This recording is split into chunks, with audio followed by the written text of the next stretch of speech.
Chapitre 5. C'est un pied de femme, affirma Arthur Levin. Cette remarque péremptoire, faite d'une voix oppressée, ne me surprit en aucune façon. Elle traduisait mon propre sentiment. La finesse, l'élégance, la singulière beauté de l'empreinte m'avaient profondément agité. Aucun doute ne pouvait naître quant à l'humanité du pied. Peut-être appartenait-il à un adolescent ou à un homme de petite taille, mais beaucoup plus vraisemblablement, et je le souhaitais de toute mon âme, à une femme. « Soror est donc habité par des humains, » murmura le professeur Antel. Il y avait une nuance de déconvenue dans sa voix, qui me le rendit, en cet instant, un peu moins sympathique. Il haussa les épaules d'un geste qui lui était familier, et se mit à inspecter avec nous le sable autour du lac. Nous découvrîmes d'autres traces, manifestement laissées par la même créature. Levin, qui s'était écarté de l'eau, nous en signala une sur le sable sec. L'empreinte elle-même était encore humide. « Elle était là il y a moins de 5 minutes !» s'écria le jeune homme. Elle était en train de se baigner, nous a entendus venir et s'est enfuie. C'était devenu pour nous une évidence implicite qu'il s'agissait d'une femme. Nous restâmes silencieux, épiant la forêt, sans entendre même le bruit d'une branche cassée. « Nous avons bien le temps, » dit le professeur Antel, en haussant de nouveau les épaules. « Mais si un être humain se baignait ici, nous pouvons sans doute le faire sans danger. » Sans plus de façon, le grave savant se débarrassa à son tour de ses vêtements et plongea son corps maigre dans la piscine. Après notre long voyage, le plaisir de ce bain dans une eau fraîche et délicieuse nous faisait presque oublier notre récente découverte. Seul Arthur Levin paraissait songeur et absent. J'allais le plaisanter sur son air mélancolique quand j'aperçus la femme juste au-dessus de nous, juchée sur la plateforme rocheuse d'où tombait la cascade. Jamais je n'oublierai l'impression que me causa son apparition.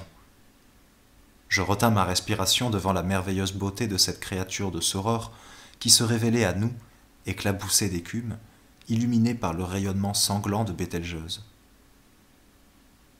C'était une femme. Une jeune fille, plutôt, à moins que ce ne fût une déesse. Elle affirmait avec audace sa féminité à la face de ce monstrueux soleil, entièrement nu, sans autre ornement qu'une chevelure assez longue qui lui tombait sur les épaules. Certes, nous étions privés de points de comparaison depuis 2 années, mais aucun de nous n'était enclin à se laisser abuser par des mirages. Il était évident que la femme qui se tenait immobile sur la plateforme, comme une statue sur un piédestal, possédait le corps le plus parfait qui pût se concevoir sur la terre.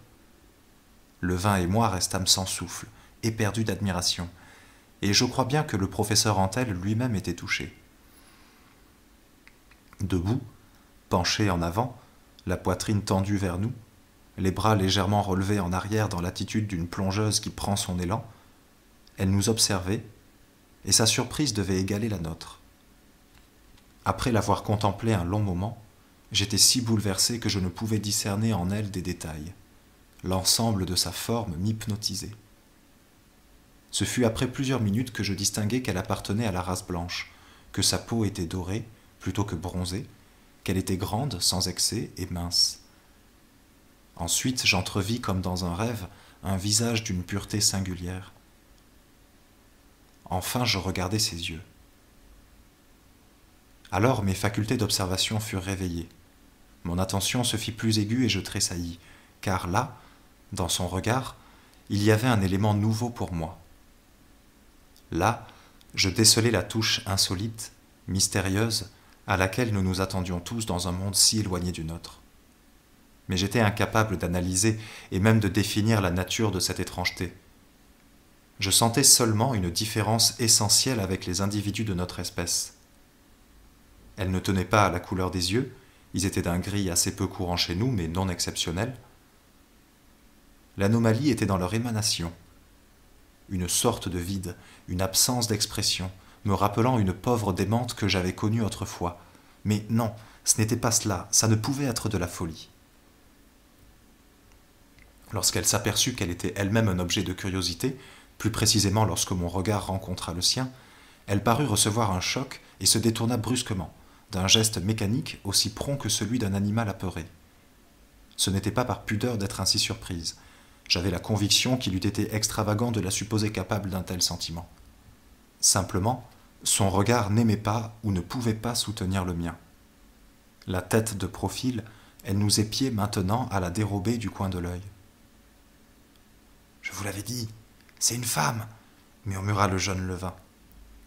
Il avait parlé d'une voix étranglée par l'émotion, presque basse, mais la jeune fille l'entendit, et le son de la voix produisit chez elle un effet singulier.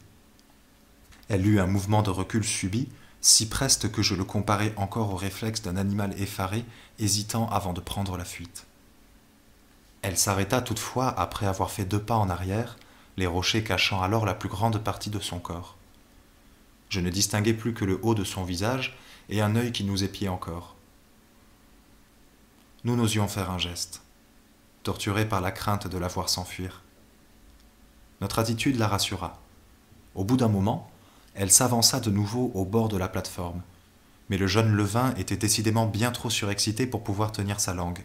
« Jamais je n'ai vu » commença-t-il. Il s'arrêta, comprenant son imprudence. Elle s'était encore reculée de la même façon, comme si la voix humaine la terrifiait. Le professeur Antel nous fit signe de nous taire et se remit à barboter dans l'eau sans paraître lui accorder la moindre attention. Nous adoptâmes la même tactique, qui obtint un plein succès. Non seulement elle s'approcha de nouveau, mais elle manifesta bientôt un intérêt visible pour nos évolutions. Un intérêt qui s'exprimait d'une manière assez insolite, excitant davantage notre curiosité. Avez-vous jamais observé sur une plage un jeune chien craintif dont le maître se baigne? Il meurt d'envie de le rejoindre, mais n'ose pas. Il fait 3 pas dans un sens, 3 pas dans l'autre, s'éloigne, revient, secoue la tête, frétille. Tel était exactement le comportement de cette fille. Et soudain, nous l'entendîmes. Mais les sons qu'elle proféra ajoutaient encore à l'impression d'animalité que donnait son attitude. Elle était alors à l'extrême limite de son perchoir, à croire qu'elle allait se précipiter dans le lac. Elle avait interrompu un instant son espèce de danse. Elle ouvrit la bouche. J'étais un peu à l'écart et pouvais l'observer sans être remarqué. Je pensais qu'elle allait parler, crier. J'étais préparé au langage le plus barbant, mais non pas à ces sons étranges qui sortirent de sa gorge, très précisément de sa gorge, car la bouche ni la langue n'avaient aucune part dans cette espèce de miaulement ou de piaulement aigu qui semblait une fois de plus traduire la frénésie joyeuse d'un animal. Dans nos jardins zoologiques, parfois les jeunes chimpanzés jouent et se bousculent en poussant de petits cris semblables. Comme interloqués, nous nous forcions à continuer de nager sans nous soucier d'elle. Elle parut prendre un parti. Elle s'accroupit sur le rocher, prit un appui sur ses mains et commença de descendre vers nous. Elle était d'une agilité singulière. Son corps doré se déplaçait rapidement le long de la paroi, nous apparaissant éclaboussés d'eau et de lumière comme une vision féerique à travers la mince lame transparente de la cascade. En quelques instants, s'accrochant à des saillies imperceptibles, elle fut au niveau du lac, à genoux sur une pierre plate. Elle nous observa encore quelques secondes, puis se mit à l'eau et nagea vers nous. Nous comprîmes qu'elle voulait jouer, et sans nous être concertés, nous continuâmes avec ardeur des ébats qui l'avaient si bien mise en confiance, corrigeant nos façons dès qu'elle semblait effarouchée. Il en résulta, au bout de très peu de temps, un jeu dont elle avait inconsciemment établi les règles. Jeu étrange en vérité, présentant quelque analogie avec les évolutions de phoques dans un bassin, qui consistait à nous fuir et à nous poursuivre alternativement, à bifurquer brusquement dès que nous nous sentions près d'être atteints et à nous rapprocher jusqu'à nous frôler sans jamais entrer en contact. C'était puéril, mais que n'eussions-nous fait pour apprivoiser la belle inconnue? Je remarquai que le professeur Antel participait à ce batifolage avec un plaisir non dissimulé. Cette séance durait depuis déjà longtemps, et nous commencions à nous essouffler quand je fus frappé par un caractère paradoxal de la physionomie de cette fille, son sérieux. Elle était là, prenant un plaisir évident à ces amusements qu'elle inspirait, et jamais un sourire n'avait éclairé son visage. Cela me causait depuis un moment un malaise confus, dont la raison précise m'échappait et que je fus soulagé de découvrir. Elle ne riait ni ne souriait. Elle émettait seulement de temps en temps un de ces petits cris de gorge qui devaient exprimer sa satisfaction. Je voulus tenter une expérience. Comme elle s'approchait de moi, fendant l'eau de sa nage particulière qui ressemblait à celle des chiens, sa chevelure déployée derrière elle comme la queue d'une comète, je la regardai dans les yeux, et avant qu'elle eût le temps de se détourner, je lui décochai un sourire chargé de toute l'amabilité et de toute la tendresse dont j'étais capable. Le résultat fut surprenant. Elle s'arrêta de nager, prit pied dans l'eau qui lui arrivait jusqu'à la taille, et tendit ses mains crispées en avant dans un geste de défense. Puis elle me tourna le dos et s'enfuit vers la rive. Sortie du lac, elle hésita, se retourna à demi, m'observant en oblique comme sur la plateforme, avec l'air perplexe d'un animal qui vient de contempler un spectacle alarmant. Peut-être eût-elle repris confiance, car le sourire s'était figé sur mes lèvres et je m'étais remis à nager d'un air innocent. Mais un nouvel incident renouvela son émoi. Nous entendîmes du bruit dans la forêt, et dégringolant de branche en branche, notre ami Hector nous apparut, toucha le sol et s'avança vers nous en gambadant, tout joyeux de nous avoir retrouvés. Je fus saisi de voir l'expression bestiale, faite d'épouvante et de menace qui s'inscrivit sur le visage de la fille quand elle aperçut le singe. Elle se replia sur elle-même, incrustée dans les rochers jusqu'à se fondre avec eux, tous ses muscles tendus, les reins cambrés, les mains crispées comme des griffes.